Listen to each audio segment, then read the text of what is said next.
السلام علیکم جی۔ کل پرسوں سے انٹرنیٹ پہ بڑا دیکھ رہے ہیں جی کہ وہ ویڈیو چل رہی ہے، عورت بیچاری لاہور میں کپڑے پہن لیے ہیں تو کپڑوں کے اوپر لکھا ہو جی حلوہ ہے جی۔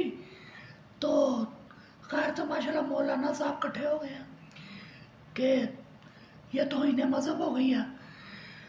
تو ایک تو عام طور پر پاکستان میں مولویوں کو بھی چھیڑا جاتا نا جی کہ یہ حلوہ خور ہیں، تو شاید ہو سکتا ہے اسی نسبت سے وہ غصہ آ گیا ہو، ورنہ ایسی تو بات کوئی نہیں تھی۔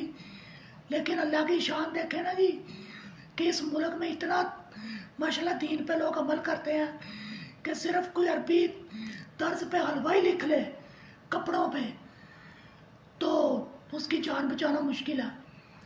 اب اس سے آگے چل کے ایک بات کرتا ہوں۔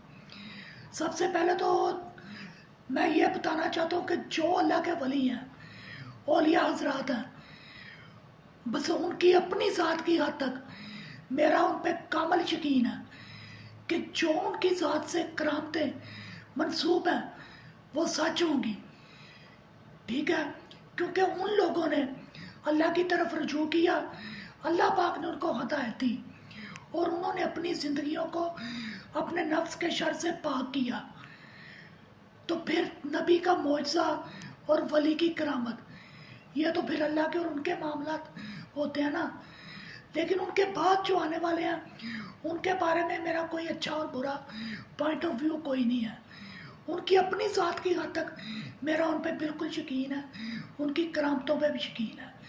لیکن ایک بات میں آپ پوچھنا چاہتا ہوں کہ اکثر ہم نے دیکھا ہے کہ کوئی بندہ فوت ہو جاتا ہے، درباروں پہ چادریں چڑھتی ہیں، قرآنی آیات لکھی ہوتی ہیں، کوئی بندہ فوت ہو جاتا ہے اس کے اوپر چادر بچھا دیتے ہیں، قرآن کی تلاوت لکھی ہوتی ہے، وہ چادر پیروں تک آتی ہے اس کے اور وہ تلاوت بھی پیروں تک لکھی ہوتی ہے۔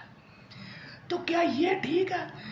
آیا کہ ایسا نہیں ہونا چاہیے کہ وہ تلاوت ناف سے اوپر تک ہو چادر پہ، اور جب درباروں پہ چادریں چڑھائی جائیں تو وہ جو پیروں تک تلاوت آتی ہے وہ قبر کی جو ڈھیری ہوتی ہے وہ ناف کا اندازہ لگا کے اس کے اوپر تک لکھی جائے۔ اگر یہ کل حلوہ لکھنا اتنا بڑا کبیرہ گناہ تو پھر وہ جو تلاوتیں پیروں تک آتی ہیں تو اس کا معاملہ اللہ پاک کیسے آپ سے ڈیل کریں گے؟ اور مجھے ایک اور بات یاد آ گئی کہ حضور پاک صلی اللہ علیہ وسلم کے زمانے میں کسی شخص نے مسجد میں پیشاب کر دیا یا نکل گیا تو لوگ اسے مارنے کے لیے بھاگے، تو محمد صلی اللہ علیہ وسلم نے انہیں منع کر دیا اور کہا کہ اس پہ پانی بہا دو۔ تو میں اکثر سوچتا ہوں کہ اگر آج کے وقت میں کوئی بندہ خدا نہ خواستہ مسجد میں پیشاب کر دے یا اس کا نکل جائے تو اس کے لیے تو ساری زندگی سانس لینا محلے میں گلی میں حرام قرار دے دیا جائے گا، ہو سکتا مار ہی دیا جائے۔